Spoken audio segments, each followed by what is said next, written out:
Permítame presentarles o dar un poco de información acerca de él. Mateo Bixby nació en el país de España, hijo de misioneros americanos.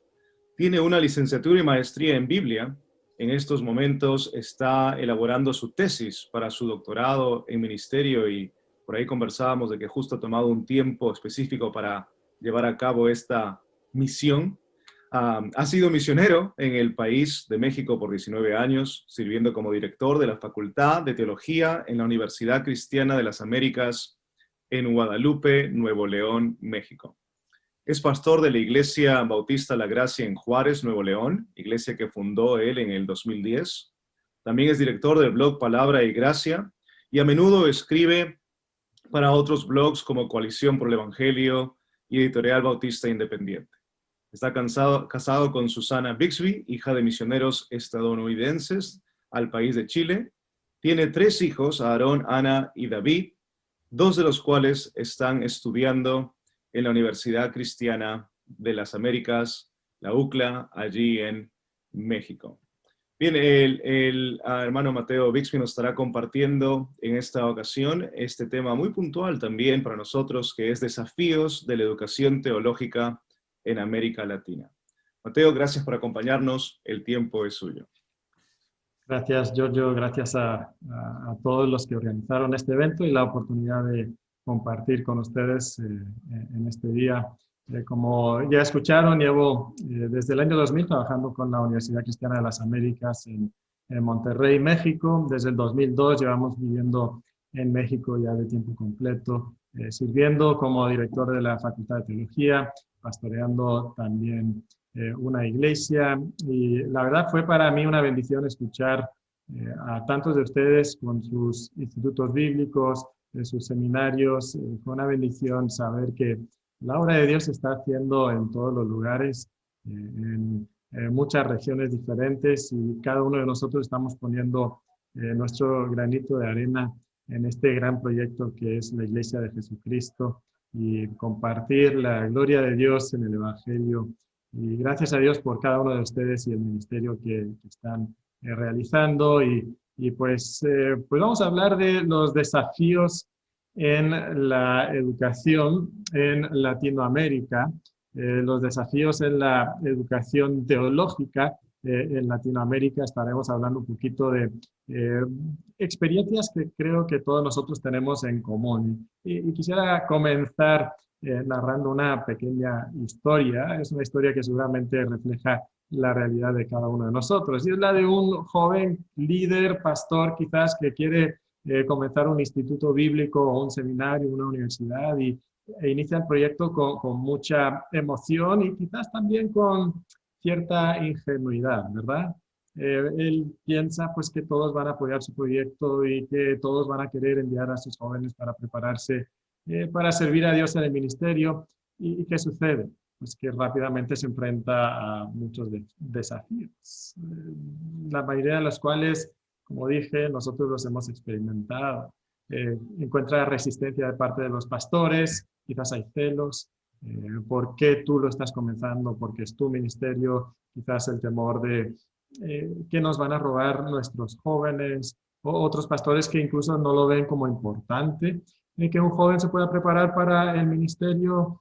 A veces dentro de una denominación o asociación hay posibilidad de tener mayor apoyo, pero también hay la posibilidad de que esas viejas divisiones y rivalidades que existen a veces en estos grupos, con los grupos casi partidos políticos, con cierto territorialismo donde las personas defienden sus intereses, que tristemente sucede muchas veces en esos grupos. Esa es un reto, un desafío, la resistencia. Luego el problema que todos tenemos, creo, seguramente, el problema de las finanzas, ¿verdad? Comenzar y mantener una institución académica requiere mucho dinero, es costoso, requiere apoyo económico casi siempre más allá de lo que podamos ingresar, de lo que pagan los alumnos, y especialmente cuando muchas veces piensan que esto es ministerio, esto de la educación cristiana es ministerio, y entonces no deberían de tener que pagar, o por lo menos no debería de ser mucho lo que pagan. Entonces los ingresos son muy pocos. Y luego tenemos el problema de los profesores, la escasez de profesores que tienen una preparación académica acorde a lo que nosotros buscamos o que tienen el tiempo y la disposición para dar a la educación teológica. Algunos no tienen tiempo, otros pudieran tener tiempo siempre y cuando les pudiéramos pagar un sueldo, y entonces eso requiere finanzas y volvemos al problema anterior. Y luego está el problema de las instalaciones. ¿Dónde vamos a tener nuestro instituto bíblico, nuestra universidad o seminario? Quizás lo podemos poner en las instalaciones de una iglesia. Es la opción más económica, pero pues no siempre existe una iglesia donde eso se pueda hacer, una iglesia dispuesta. Además, a veces se requiere que la preparación sea de tiempo completo, y eso requiere otro grado de instalaciones, como quizás dormitorios, áreas de alimentación, áreas de recreación, y todo eso requiere más dinero, más apoyo, más personal, y también el tema que estábamos mencionando ahora de los recursos, de las herramientas de estudio, ¿dónde las conseguimos?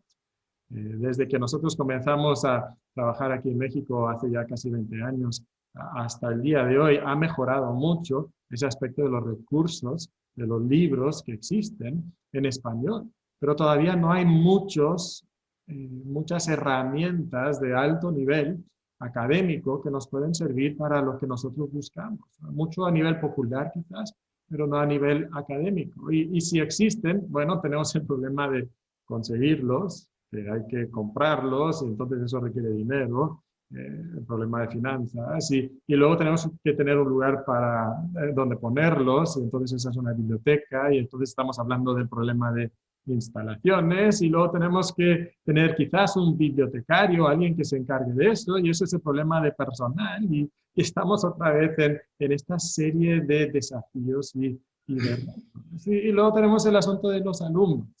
¿De dónde vienen los alumnos? Otra vez pensamos que debería ser fácil conseguir muchos alumnos, pero no siempre es así. A veces hay ciertas diferencias, a veces hay divisiones, desacuerdos doctrinales y prácticos, algunos más calvinistas, otros arminianos, unos dispensacionalistas, otros de teología del pacto, unos usan música tradicional y otros música más moderna, vestimenta más conservadora, vestimenta pues un poquito más libre, y todo eso limita de dónde pueden venir nuestros alumnos. Y además, el día de hoy le añadimos el componente de la educación virtual, que la competencia se ha multiplicado porque ahora de todos los lugares del mundo pueden estudiar en cualquier casi institución del mundo, y entonces, pues, ¿de dónde van a venir nuestros alumnos? Lo que estábamos comentando es que todavía no hemos comenzado ni la primera clase, y estos son todos los retos que podemos enfrentar. Seguramente ustedes conocen estos retos, lo han experimentado también. Cuando me invitaron a dar este tema, me enfrentaba a la lucha de saber qué temas mencionar. Ya hemos mencionado algunos, pero yo quisiera mencionar 10 temas. 5 serán muy superficiales y otros 5 los mencionaremos con un poquito más de detalles. Y esta es la tarea que nosotros tenemos como educadores en la teología. Pues déjame mencionar algunos problemas que podamos enfrentarnos. El problema de finanzas, ¿verdad? Que mencionábamos el problema de estatus, el problema de educación, el problema de modalidad, el problema de relación. Estos son nuestros desafíos, ¿verdad? No tengo tiempo para desarrollar cada uno de ellos. Déjame nada más presentarlos en formas de contrastes o preguntas. En el tema de las finanzas, empezamos por ahí porque es un tema que quizás nos llama la atención a muchos de nosotros por nuestra realidad. La pregunta es ¿independencia o dependencia? Y en lo que me refiero aquí con esta pregunta es que la mayoría de nosotros, la UCLA también, nos hemos beneficiado del apoyo económico de iglesias en Estados Unidos, instituciones en Estados Unidos. Y ha sido de mucha bendición porque nos ha permitido hacer cosas que no pudiéramos haber hecho si no tuviéramos ese apoyo. Pero eso puede crear cierta dependencia y pensando en el futuro, eso puede ser una amenaza para la sobrevivencia de nuestras instituciones. Entonces, ¿qué estamos haciendo para lograr una independencia financiera, económica? La segunda pregunta o tema aquí, el estatus. Sí, es el tema justamente que el hermano Miguel estaba mencionando, de acreditación o informalidad. Es una pregunta y no hay una respuesta única para cada una de nuestras instituciones, pero vamos a tener, buscar la acreditación y creo que viene bien mencionar que hay dos tipos de acreditaciones, una que es una acreditación educativa, teológica, más para el mundo cristiano, teológico, educativo, y otra es una acreditación estatal delante de las autoridades educativas de los países donde estamos. En algunos países no se puede conseguir para una institución educativa teológica. En otros países sí se puede conseguir. Y si se puede conseguir, vale la pena conseguirlo. A veces es costoso, a veces es difícil. Nosotros lo hemos podido conseguir por la gracia de Dios en México, aunque ha sido un proceso arduo y a veces quebradero de cabeza, pero nuestros alumnos cada vez más nos piden esa acreditación por el reconocimiento que les da ante otras instituciones académicas, ante las empresas del país. Entonces, ¿se puede conseguir? Si se puede, vale la pena conseguirlo. Otro factor en este tema es la creciente hostilidad a una cosmovisión cristiana que estamos viendo en el sector educativo, académico y gubernamental. ¿Cómo puede eso amenazar nuestro futuro también si conseguimos la acreditación?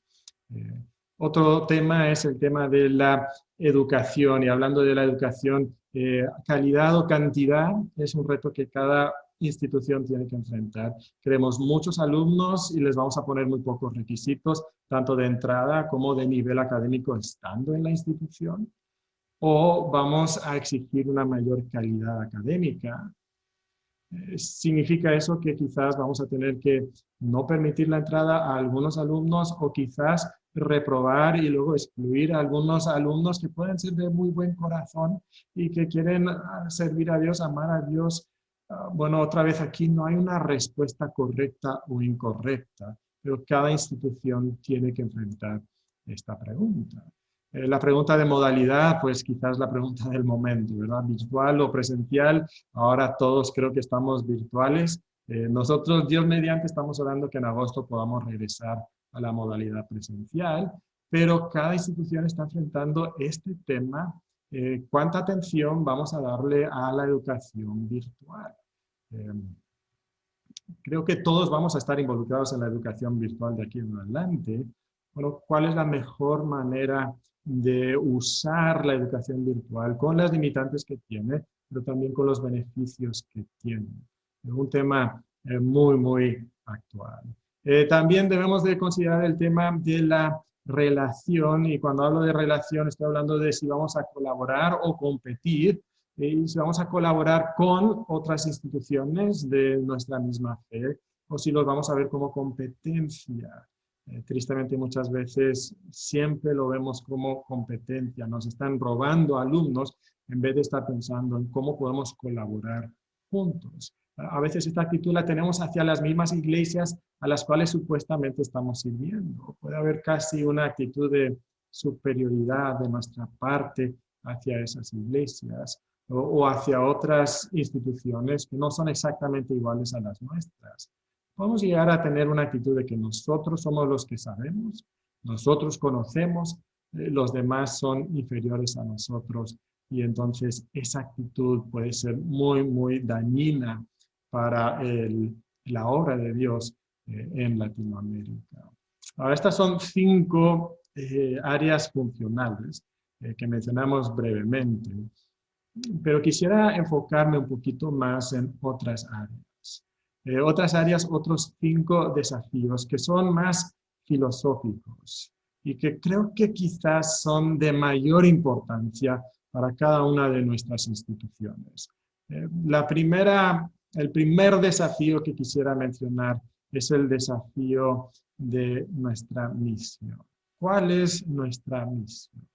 Y presento también una pregunta a forma de contraste estamos enfocados como instituciones en proveer personas para la academia o para el púlpito. Estamos mandando egresados a la academia o al púlpito, que es la misión que nosotros tenemos.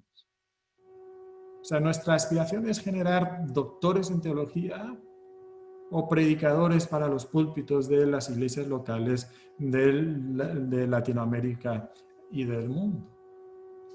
Hace un tiempo estuve leyendo una parte de un libro llamado The Dying of the Light, La muerte de la luz.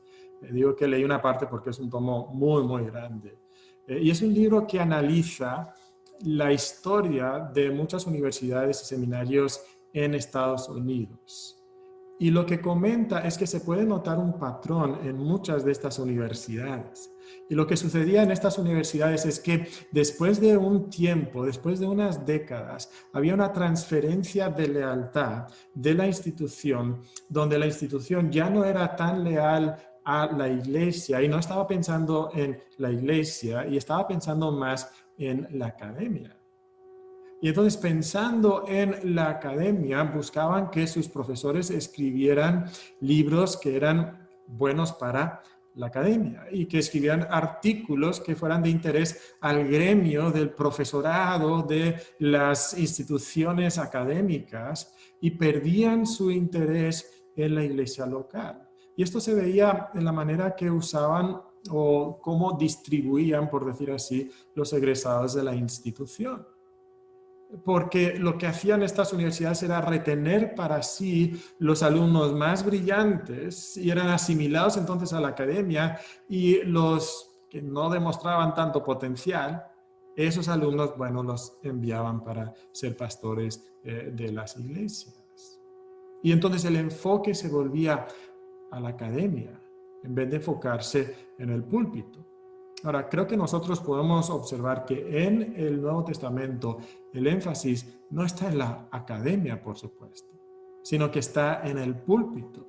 No vamos a encontrar doctores de teología en la iglesia del Nuevo Testamento.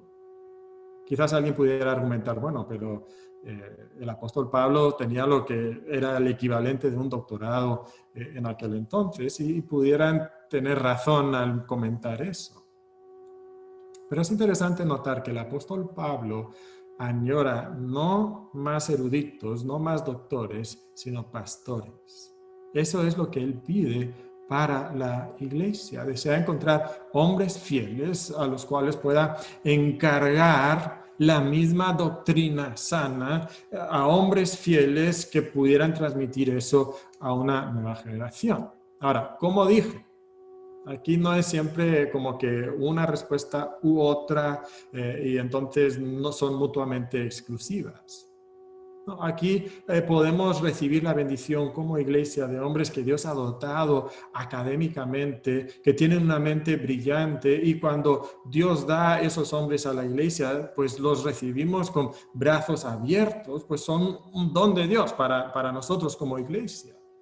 Pero creo que como aspiración principal, como misión principal, nosotros debemos de recordar que no estamos para generar doctores para la academia, sino producir pastores para los púlpitos de la iglesia. Creo que si miramos la historia de la iglesia, no es una casualidad que los hombres que más han marcado la historia de la iglesia no han sido tanto doctores en filosofía como predicadores de la palabra de Dios. Si piensas en Lutero, un hombre que sí tenía estudios teológicos y doctorados en su día, pero lo que le marcó y como él se identificaba principalmente era como predicador de la palabra de Dios. Calvino aspiraba a ser un académico, a vivir la vida quieta y tranquila de la academia, pero no lo pudo hacer. Dios le llamó a otro estilo de vida, a un ministerio de predicación, y fue ese estilo de predicación y esa vida de predicación que fue tan usada por Dios hasta el día de hoy. Si miramos más atrás en la historia de la iglesia, vemos hombres como Orígenes, con todos sus defectos hermenéuticos, pero influyó por su predicación. Crisóstomo, que todavía el día de hoy lo miramos como un modelo de predicación. Agustín, que lo conocemos como teólogo, pero él también se identificaba principalmente como un pastor, como un predicador. En nuestro día miramos a nuestro alrededor y ¿qué es lo que observamos? Que los hombres que mayor influencia tienen en nuestro mundo evangélico el día de hoy son pastores y predicadores. MacArthur, Piper, Keller. Podríamos mencionar otros como Maldonado y Cash Luna. Para bien o para mal, son hombres que tienen muchísima influencia. ¿Por qué? Porque son predicadores, que están en los púlpitos de iglesia. Y Dios ha escogido el púlpito, no tanto el salón de clase. Y la necesidad de la iglesia no es hombres que puedan analizar gramaticalmente los verbos del griego, del hebreo, que puedan disertar sobre temas teológicos de Barth y de Bultmann o Schleiermacher y esas cosas tan llamativas, sino lo que Dios quiere son hombres que aman a Dios, que pastorean las ovejas y que predican el evangelio a los inconversos. Eso es lo que la iglesia necesita. Y entonces, para nosotros, al pensar en este reto, ¿qué es lo que debemos de hacer?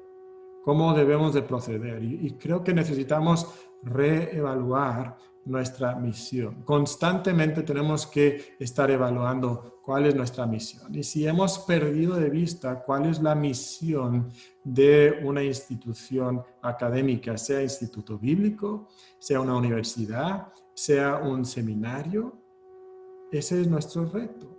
Y para nosotros a veces es difícil mantener el equilibrio porque si estamos en la labor educativa, nos interesa la educación, nos interesa lo académico, nos interesa la erudición, pero podemos perder el equilibrio. También creo que es fácil caer en una rutina. Es simplemente estar haciendo lo que siempre hemos hecho por muchos años y cuantos más años tiene la institución, más fácil es esto. Simplemente vamos haciendo lo mismo que hemos hecho todos los años y perdemos de vista nuestra misión. Y creo que necesitamos aclarar y renovar nuestra misión.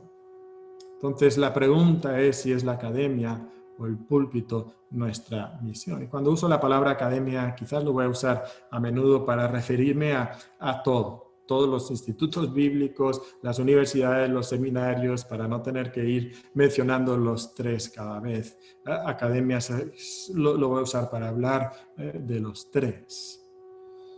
Pero si nosotros vamos a preparar hombres para el púlpito, ¿qué tipo de visión tenemos para el pastorado? Y esa es la siguiente respuesta. La visión. ¿Qué tipo de visión tenemos para la tarea que los hombres van a realizar? Y aquí la pregunta lo voy a expresar así. ¿Pastores o parodias? Pastores o parodias. Porque uno de los problemas más urgentes que existe en nuestra iglesia el día de hoy, no solamente en la academia, pero en las iglesias, es la visión que existe acerca del rol pastoral. Y muchas veces nosotros encontramos que hay visiones que compiten, visiones alternativas acerca de lo que es la labor pastoral. Y algunas de estas visiones tienen muy poco que ver con la visión neotestamentaria de la visión pastoral, de cómo es el ministerio pastoral. Y aquí estamos hablando entonces de lo que a veces llamamos filosofía de ministerio. ¿Qué filosofía de ministerio tenemos para nuestros egresados? Y creo que podemos ver cosas que son parodias de la labor pastoral. Hace unas décadas se popularizaron algunos modelos de lo que es un pastor. Dos de ellas fueron el pastor como administrador de empresas o el pastor como mercadólogo. Iban casi de la mano. Pero el pastor como administrador de empresas estudiaba más lo que enseñaban los principios de administración que la teología bíblica o sistemática. Y relacionado con eso, el mercadólogo era experto en mercadotecnia, en saber cómo dirigir a la iglesia en crecimiento numérico. Y esa es una parodia de la perspectiva bíblica del ministerio pastoral. También hay otras parodias que son un poquito más tradicionales, quizás. En ciertas iglesias y grupos de iglesias, el pastor es descrito simplemente como el ganador de almas en jefe. Y la responsabilidad principal y casi única del pastor es simplemente ganar almas por medio de tocar puertas y hacer campañas de evangelismo, y es lo único que importa. Ahora, no estamos en contra del evangelismo, por supuesto, pero si esta es nuestra única perspectiva de la labor pastoral, es una parodia de lo que la Biblia realmente demuestra. En otros grupos el pastor es el apóstol o el profeta. ¿Y cuál es su responsabilidad? Traer revelación nueva, traer lenguas y sanidades y de alguna manera milagros. Eso es lo que se busca. Y por supuesto, prosperidad económica, ¿no? Es una parodia. Algunos buscan que el pastor sea un expositor erudito, y esa es su visión de lo que es el pastorado. Ahora, en lo personal, valoro mucho la exposición de la palabra de Dios. Enseño predicación expositiva. Estoy haciendo mi doctorado sobre este tema. Pero no es el todo del ministerio. Y si lo vemos como el todo del ministerio, vamos a distorsionar el ministerio pastoral. Hay algunos modelos que son más actuales. El pastor como terapeuta. Todo tiene que ver con la autoestima de las personas. Usamos los métodos más actuales de la psicología para que las personas se sientan bien, para resolver sus problemáticas emocionales y relacionales. Algunos ven el pastor como el entretenedor en jefe, que debe animar, que debe casi ser un payaso, que debe entretener con chistes, que debe hacer dramas, y esa es la manera que va a atraer a las personas a la iglesia. Uno muy reciente es el pastor como guerrero de justicia social. La tarea de movilizar a la iglesia en la lucha por eliminar la pobreza, el analfabetismo, la discriminación, el racismo, la trata de personas, la falta de agua potable en África, etcétera, etcétera. Ahora, con todas esas cosas tan buenas como pudieran ser, nos preguntamos dónde queda entonces el tiempo para el ministerio de la palabra y la oración. Quizás el más actual es el pastor como youtubero. Tengo que saber mover Facebook e Instagram y TikTok y cámaras de video y luces y micrófonos, y eso lo conozco más que mover las páginas de mi Biblia. Páginas de la Biblia, si mi Biblia está en el celular, yo no necesito una Biblia física. Y esa es la perspectiva que algunos tienen del ministerio pastoral. Y estas perspectivas, como dije, pudieran tener ciertas cosas buenas, pero en el momento en que eso llega a ser la visión principal que nosotros tenemos del ministerio pastoral, hemos entrado en la zona de una parodia. Una de las palabras que la Biblia escogió usar para describir el ministerio es justamente esa palabra pastor. Y el pastor alimenta al rebaño, guía al rebaño, protege al rebaño, sana al rebaño. Y esos 4 aspectos, esas 4 palabras definen también el ministerio pastoral en la iglesia. Es nuestra tarea alimentar a la iglesia, guiar a la iglesia, proteger a la iglesia y sanar a los miembros de la iglesia cuando son dañados por los efectos del pecado. Curiosamente, ¿cómo cumplimos cada una de esas 4 funciones? Con la palabra de Dios. Cumplimos esas funciones con la palabra de Dios. Les alimentamos con la palabra. Los guiamos con la luz de la lámpara que es la palabra de Dios. Los guiamos no con nuestra gran sabiduría, sino ¿cómo? Los guiamos con la sabiduría de la palabra, enseñándoles la palabra, protegiéndoles como enseñando la palabra, sanándoles como usando esa pomada que es la sana doctrina de la palabra de Dios en sus vidas. Todo esto se centra entonces en la palabra de Dios. Y además entonces la obra de evangelista, de hacer la obra de evangelista, de predicar esa misma palabra a personas que no la conocen, para que puedan ser parte del rebaño de Cristo. Y si no tenemos una filosofía correcta de la predicación, si no tenemos una visión, perdón, del pastorado, una visión correcta del pastorado, vamos a distorsionar la preparación académica que damos. Por ejemplo, en la ciudad de Monterrey hay muchas iglesias con sus institutos bíblicos que creen que el pastor es principalmente y sobre todo un ganador de almas en jefe. Y entonces a menudo en esos institutos bíblicos ya el día de clase y se cancelan las clases porque el Espíritu Santo movió al pastor a salir a ganar almas y entonces no se da clase. Y esto sucede a menudo. ¿Por qué? Porque lo principal es ganar almas. Otra vez, no estoy en contra de ganar almas ni de evangelizar. Pero sí estoy diciendo que la perspectiva que tenemos de la visión pastoral, del ministerio pastoral, influye en la preparación que damos. Y necesitamos tener una filosofía pastoral que es bíblica, que es robusta, que fluye de las páginas de las Escrituras y que es equilibrada en cada una de sus dimensiones.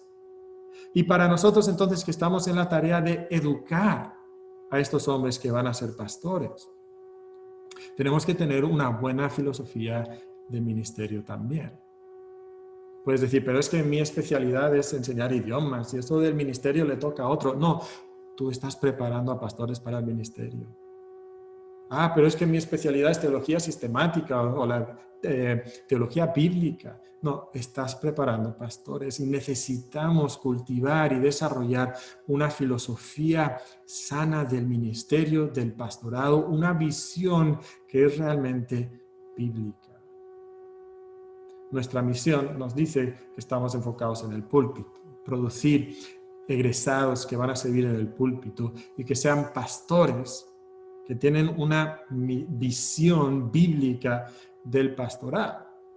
Pero ¿cómo deben ser estos hombres en su vida personal? ¿Y qué enfoque debemos de darle nosotros en la preparación? ¿Debemos de enfocarnos en su capacidad? ¿O vamos a enfocarnos en su carácter? ¿Nos vamos a enfocar en su capacidad o vamos a enfocar en su carácter? Si es nuestra misión y visión preparar hombres para el pastorado, tenemos que tomar muy en cuenta nosotros como academia lo que la Biblia dice acerca del carácter del pastor. Y creo que todos nosotros sabemos, ¿verdad?, que la lista de requisitos del apóstol Pablo, las dos que da, se enfocan mucho más en las cualidades de carácter de los pastores que en sus capacidades pastorales. Y podemos ver cómo en las epístolas pastorales les está exhortando a sus hijos en la fe, a Timoteo y a Tito, a que cuiden no solamente de su doctrina, de su ejercicio ministerial, sino que cuiden de sí mismos, de su propia vida espiritual. Y es una tendencia en cada uno de nosotros, en nuestras instituciones, pudiera serlo por lo menos, enfatizar la capacidad, el conocimiento, la cabeza, por encima del carácter o el corazón. Y esto es verdad porque nos importa lo académico, amamos el estudio, pero también tenemos que recordar que el estudio y el conocimiento nos puede envanecer. Y llenos de conocimiento podemos empezar a desarrollar un carácter que no es el carácter que refleja a Jesucristo. Y podemos empezar a aislarnos de las personas a las que deberíamos estar ayudando. Y empezamos a dañar a nuestros alumnos y esos alumnos empiezan a salir y a pastorear y ellos empiezan a dañar a las ovejas que Jesucristo compró con su propia sangre. ¿Por qué? Porque no hay un carácter cristiano. Un carácter que refleje a Jesucristo, no hay un control por el Espíritu Santo. Muchas veces estamos tan metidos en las últimas tendencias teológicas y filosóficas y leyendo los últimos libros que han salido que no estamos conectados con el carácter de nuestros alumnos y no estamos atentos a lo que hay en su persona, en su carácter, en su corazón. Para mí ha sido algo triste descubrir que hay muchas universidades, muchos seminarios que ignoran el aspecto del carácter. algo que a veces piensan es que, bueno, el desarrollo del carácter del alumno le pertenece a la iglesia. Y creo que tienen razón, en gran medida. Pero ¿saben lo que he encontrado? Que los pastores que envían sus alumnos a, por lo menos mi universidad, muchas veces están pensando, ahí en la universidad lo van a componer, ahí lo van a arreglar, van a trabajar con él. Y entonces encontramos que la iglesia está ignorando un poco el carácter y encontramos que en la universidad estamos ignorando el carácter. Y entonces nadie se pone a trabajar en el carácter del hombre y pensamos que porque tiene un título, que egresó de un instituto o de una universidad o un seminario, que entonces está calificado para el ministerio. Y eso puede ser un grave error para nosotros. Un grave error. ¿Y cómo institutos, universidades y seminarios? Nosotros tenemos que tomar medidas en ese aspecto. Creo que necesitamos incluir aspectos de preparación espiritual en la currícula que tenemos en nuestras instituciones. O sea, no solamente debemos de prepararles en interpretación y proclamación y en teología bíblica y sistemática y darles herramientas en los aspectos prácticos del ministerio, pero tenemos que trabajar en el carácter personal de ellos, incluir en nuestro programa materias como crecimiento cristiano, como estudio de la oración, como vida personal del pastor, otras materias que se enfoquen no tanto en sus capacidades, sino en su carácter. También, como profesores, tenemos que asegurarnos de que nos estamos involucrando en las vidas espirituales de nuestros alumnos.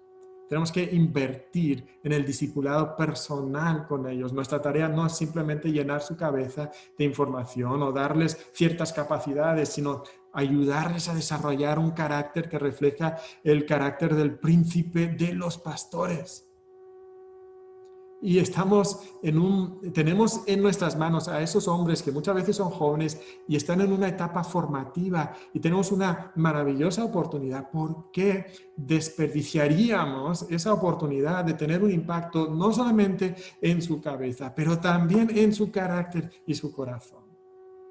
Entonces, como profesores necesitamos darle tiempo a ese enfoque que es su carácter. También creo que como instituciones académicas tenemos que desarrollar una mayor sinergia entre nuestras instituciones y la iglesia local y los pastores de esa iglesia, para que no estemos trabajando de manera aislada, a veces incluso chocando con lo que la iglesia local está intentando hacer en la vida de ese joven, sino que estemos trabajando en conjunto para que la obra de Dios se pueda hacer en la vida de estas personas. Cuarto desafío, que podemos mencionar es el desafío de la iglesia. Y lo que hemos visto en nuestra misión, que es el púlpito, y nuestra visión, que son pastores con una filosofía bíblica, el enfoque, un carácter como el de Cristo, todo esto nos está hablando de nuestra relación como academia con la iglesia. Y aquí quisiera tocar el tema de adherencia o autonomía. La pregunta aquí es, ¿cuánta relación y cuál es la relación que debe existir entre la academia y la iglesia? ¿Cuál es la relación que debe existir entre la academia y la iglesia? Y aquí hay básicamente dos opciones, por lo menos en el aspecto formal de nuestras conexiones y jerarquías formales. Vamos a ser parte de una iglesia, vamos a ser un ministerio de una iglesia local o de un grupo de iglesias. O vamos a vivir en la autonomía, sin una conexión formal con otra o con alguna iglesia o denominación o asociación. Ahora, creo que aquí no hay una respuesta correcta y otra incorrecta. Esto es lo bueno, esto es lo malo. Ahora, para que exista transparencia, la Universidad Cristiana de las Américas es un ministerio de una iglesia local, la Iglesia Bautista Genesaret. Pero yo estudié en una universidad que no tenía una conexión con una iglesia local formalmente.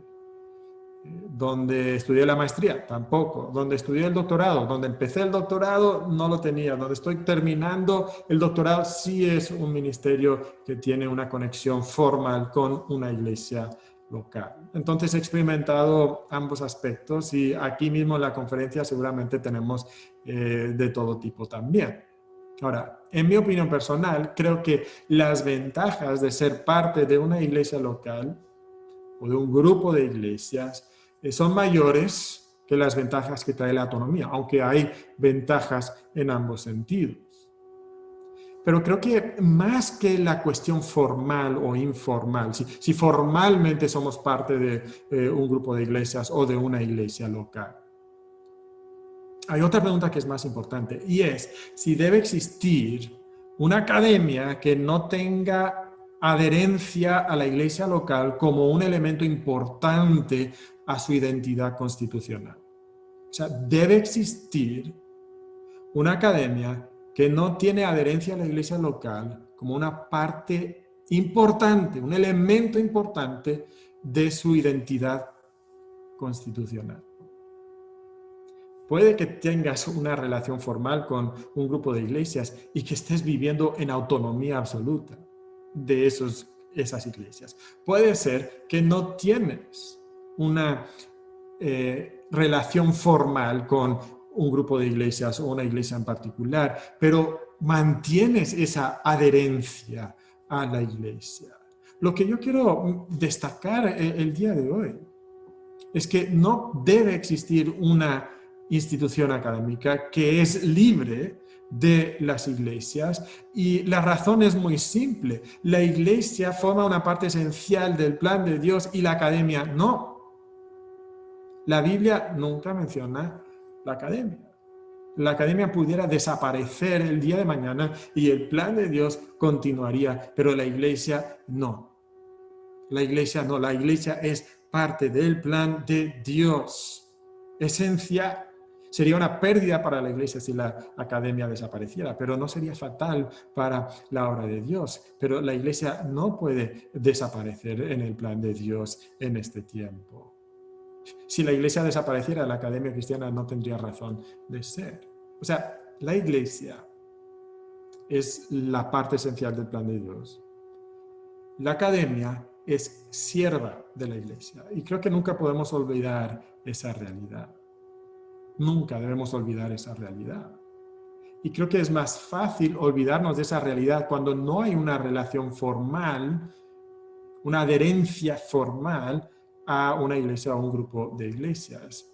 ¿Cómo podemos nosotros evitar olvidarnos de nuestra razón de ser, que somos siervos de la iglesia? Déjame darte algunas sugerencias aquí. Primero, las mesas directivas de nuestras instituciones que no son parte de una iglesia local deben de tener un alto porcentaje de pastores en su mesa directiva. Idealmente deberían ser pastores que forman parte de las iglesias que sirven o a las que esa institución sirve. Muy importante, la mesa directiva. En la institución es muy importante también que se enseñe una vibrante y sana eclesiología. He encontrado que la eclesiología es como el patito feo de todas las ologías, ¿verdad? De todas las doctrinas. Nos encanta la soteriología, nos encanta la escatología. Eclesiología, como que le dedicamos muy poco tiempo. Pero la realidad es que es una de las más importantes porque es precisamente ahí donde la teoría se lleva a la práctica y necesitamos una vibrante y sana eclesiología. Número 3, los profesores deben de estar activamente involucrados en una iglesia local.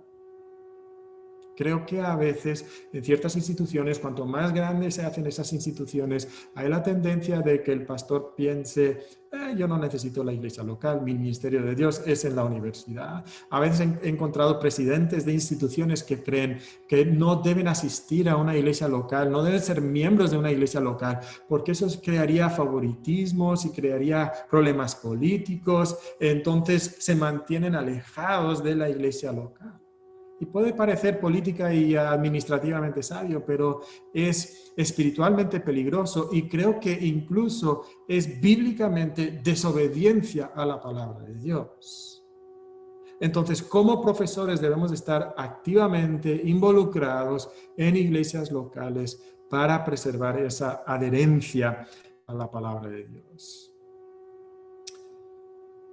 Y entonces el último desafío que vamos a mencionar el día de hoy es el desafío de la teología. El desafío de la teología. Y hablando de la teología, la pregunta aquí es si vamos a tener creatividad o lealtad. Y aquí, cuando hablo de teología, no me voy a meter a temas de que si somos calvinistas o arminianos, o si somos dispensacionalistas o teología del pacto, sino simplemente notar que el mundo en el que nosotros vivimos está valorando mucho nuevas expresiones teológicas y está despreciando la antigua y tradicional enseñanza de la palabra de Dios.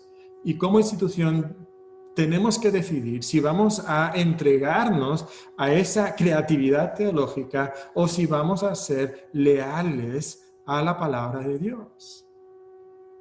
Y la historia ha demostrado que uno de los terrenos más fértiles para la herejía ha sido la academia, ha sido el salón de clase. La herejía se ha sembrado en el corazón de muchos jóvenes en la academia. Y esa semilla ha dado fruto tristemente en los púlpitos y en las almas eternas de la iglesia de Jesucristo. Y entonces tenemos que cuidar este aspecto. Es aquí donde quizás la academia más ha traicionado a la iglesia y a Dios mismo. ¿Por qué? Porque queremos acomodarnos y amoldarnos a las corrientes intelectuales del momento y entonces ha brotado herejía tras herejía y a veces esas herejías han causado mucho daño porque han sido difíciles de detectar, porque han comenzado con cositas pequeñas, con cosas que parecen triviales. Y a veces incluso los profesores de teología de manera deliberada han sido muy confusos en la manera que se han expresado para esconder esas diferencias teológicas que tienen con la enseñanza tradicional de sus iglesias. Y poco a poco eso ha ido encontrando terreno fértil en corazones de jóvenes y luego en los púlpitos y poco a poco eso ha destruido a muchas iglesias y a muchas denominaciones. Ahora, no estoy abogando el día de hoy por una uniformidad total y que todos tenemos que estar de acuerdo en todos los pormenores de la teología, pero sí digo que tenemos que ser vigilantes. Vigilantes. No debe sorprendernos. En el primer siglo de la iglesia, el apóstol Pablo advirtió a los ancianos de Éfeso, ¿verdad?, que de entre ellos mismos se levantarían hombres que hablarían cosas perversas. Y entonces causarían estragos en el rebaño de Dios. Y entonces tenemos que cuidar y vigilar de que no estemos enseñando cosas que no son de acuerdo a la sana doctrina. Y debemos de estar seguros de que estamos vigilando para identificar a aquellos que son contumaces, habladores de vanidades, y debemos de taparles la boca. Y algunos de los hombres que están haciendo eso tienen el título doctor delante de su nombre y enseñan en las aulas de instituciones evangélicas. Y entonces tenemos que tener una vigilancia que está guiada por una lealtad férrea a la palabra de Dios y no siguiendo las corrientes de creatividad teológica que están moviendo nuestro mundo. Es una vigilancia esencial. Otra vez, no estamos prohibiendo creatividad en la expresión teológica. Sin duda hay maneras nuevas de expresar lo que la palabra de Dios enseña. Sin duda van a venir retos, nuevos problemas, errores en nuestra cultura y dentro de nuestras iglesias que nos van a abrir nuevas ventanas a verdades que están en la palabra de Dios. O sea, eso lo entiendo, pero creo que en 20 siglos de historia de la iglesia hemos aprendido algunas cosas teológicas dudas doctrinales. Creo que hay ciertas verdades que podemos afirmar con certeza y que podemos asegurar que algunas enseñanzas son seguras y fundamentales para la fe y para poder llamarse cristiano. Y entonces tenemos que vigilar, demostrando entonces una lealtad férrea a la palabra de Dios y sometiendo toda nuestra creatividad a la palabra de Dios. Entonces, para concluir, en resumen, tenemos una misión clara. Tenemos que saber lo que estamos haciendo, preparar hombres para los púlpitos de nuestras iglesias, hombres con una visión clara de lo que es el ministerio pastoral. Y eso requiere un enfoque claro para nosotros, no solamente en la capacidad o el conocimiento, sino en el carácter y el corazón de nuestros alumnos, para que puedan reunir los requisitos bíblicos. Todo esto nos enfoca en la iglesia y nunca debemos de olvidar de que nosotros somos siervos de la iglesia. La academia es sierva de la iglesia, enseñando cierta teología, no cualquier teología, sino la teología que sale de la palabra de Dios. Y tenemos que preservar entonces nuestra lealtad férrea a la palabra de Dios. Creo que todos nosotros hemos vivido los desafíos que estamos mencionando aquí el día de hoy. Y sería triste hablar de los desafíos solamente y no hablar de las bendiciones. Cada uno de nosotros hemos tenido la bendición de ver cómo hombres jóvenes llegan a nuestras academias y poder tomarlos y formarlos en la semejanza de Cristo y darles conocimiento bíblico y ver cómo salen de nuestras instituciones y plantan iglesias y pastorean iglesias para la gloria de Dios. Entre todos los desafíos no nos olvidemos de las bendiciones. Quizás todos nosotros hemos tenido la bendición, una que yo considero casi mayor, que es la oportunidad de ayudar a siervos de Dios que están ahora mismo en el ministerio y saben que necesitan mayor entrenamiento y mayor preparación, y la oportunidad de servirles a ellos, de ayudarlos, hombres que están en el pastorado y algunos están trabajando tiempo completo y son padres de familia y que tienen tantas presiones, y la oportunidad de ser una bendición para ellos. Ese es nuestro llamado, hermanos. Somos siervos de la iglesia. Seamos siervos leales a Dios y a la palabra y a la iglesia. Gracias, hermanos, por este tiempo. Espero que haya sido de bendición. No sé si hay preguntas, podemos tomar tiempo para ellas. Pero gracias, hermanos. Bien, muchas gracias a Mateo, y muy pertinente también para nosotros en nuestra función como educadores de no olvidar el enfoque que debemos tener en el plan de Dios para la iglesia.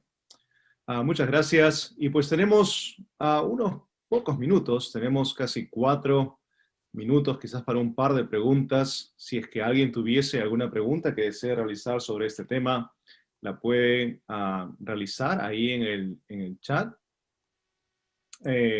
para poder mantener el orden. No veo preguntas.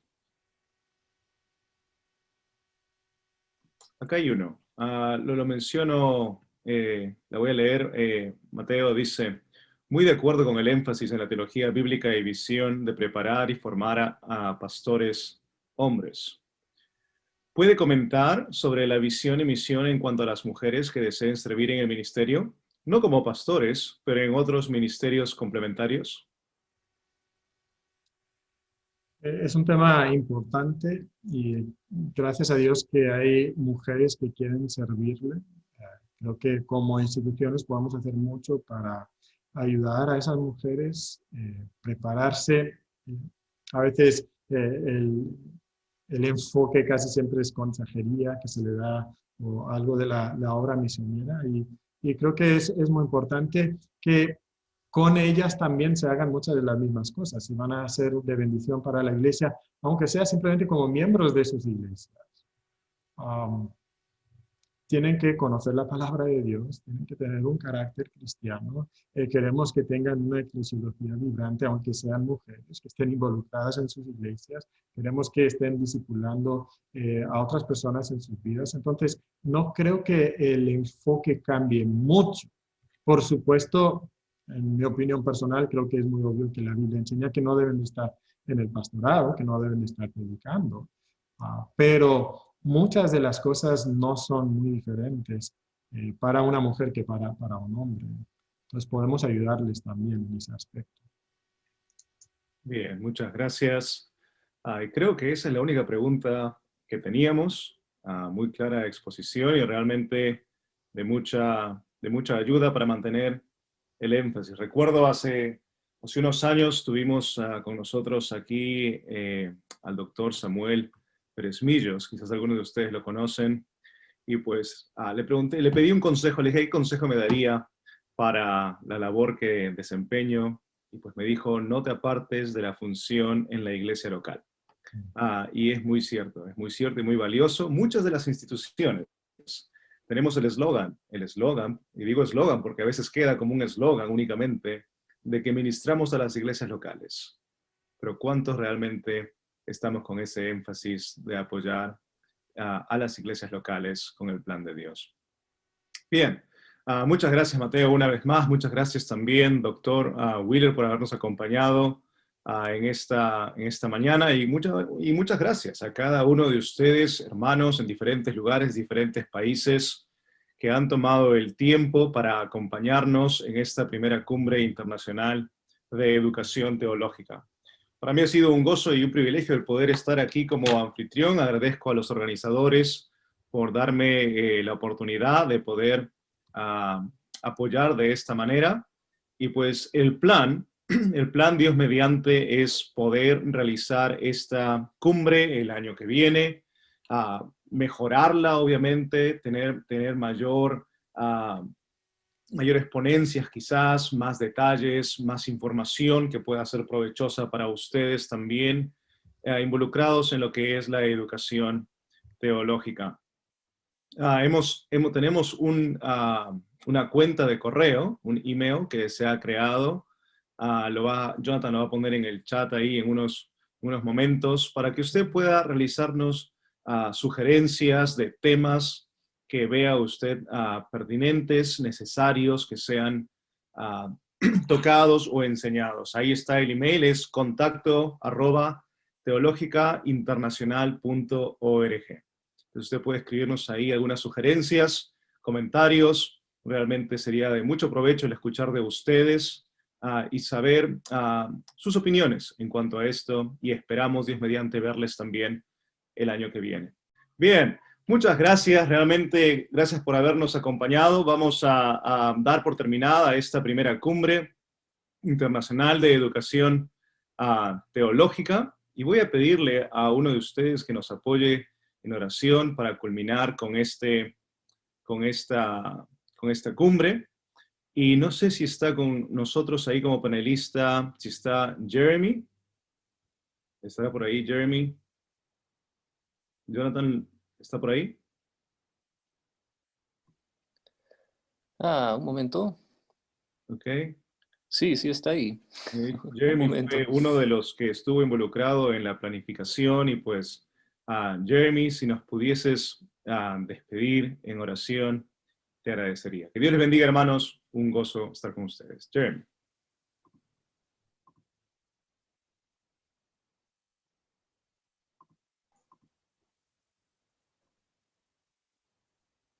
A ver, estoy. Bueno, en fin. Pues oremos entonces. Señor Dios, gracias por tu misericordia para con nosotros. Te alabamos. Ha sido el día de ayer y también el día de hoy han sido de bendición para mí personalmente. Dios, Señor, que nos puedas ayudar a mejor servirte a ti a través de no solamente lo que estamos haciendo en la educación teológica, en nuestro diario, en nuestros seminarios, institutos o universidades respectivas. Pido que esa cumbre pueda seguir desarrollándose, Señor, para poder contestar más preguntas pertinentes, ayudar a cada siervo aquí a ser un mejor siervo en la educación teológica, Señor. Y eso pues es a pesar de quienes somos, ¿verdad? pecadores, frágiles, necesitantes de tu gracia. Doy gracias a los que dieron las sesiones, también a Giorgio y Jonathan y otros que han estado involucrados en la planificación. Para tu honra solamente, Señor, tu gloria solamente, encomendamos ese día. En nombre de Jesús. Amén. Muchas gracias, Jeremy. Que Dios les bendiga. Dios mediante, estaremos en contacto. Bendiciones.